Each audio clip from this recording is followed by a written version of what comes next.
Hello guys, మొన్న వినాయక చవితికి చాలా టెంకాయలు కొట్టామన్నమాట. సో అవన్నీ ఏం చేయాలో తెలియక మళ్ళీ కొబ్బరిండలు చేస్తున్నాను. ఇన్ని కొబ్బరి చిప్పలు కొబ్బరి తీసేసరికి కోసుకోకుండా ఎలా ఉంటాను చెప్పండి. సో ఆబ్వియస్గా కోసుకున్నాను అనమాట. అండ్ ఫైనల్లీ మొత్తం అన్ని తీసేసాను. సో నేనైతే 1.5 kgsకి అంటే 1500 grams చేస్తున్నాను అనమాట కొబ్బరి ఉండలు అనేది. సో దానికి బెల్లం 1125 grams తీసుకున్నాను.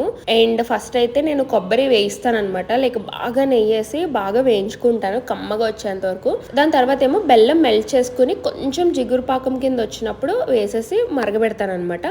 అండ్ అది మరిగేటప్పుడు మధ్యలో వేడిగా తీసుకొని తింటే ఉంటదండి అన్నట్టు ఉంటది. సో మొత్తం మరిగాక లైక్ బాగా ఉడకనిస్తే ఎంత ఉడకనిస్తే అంత బాగుంటాయి అనమాట కొబ్బరి ఉండలు సాఫ్ట్ గా.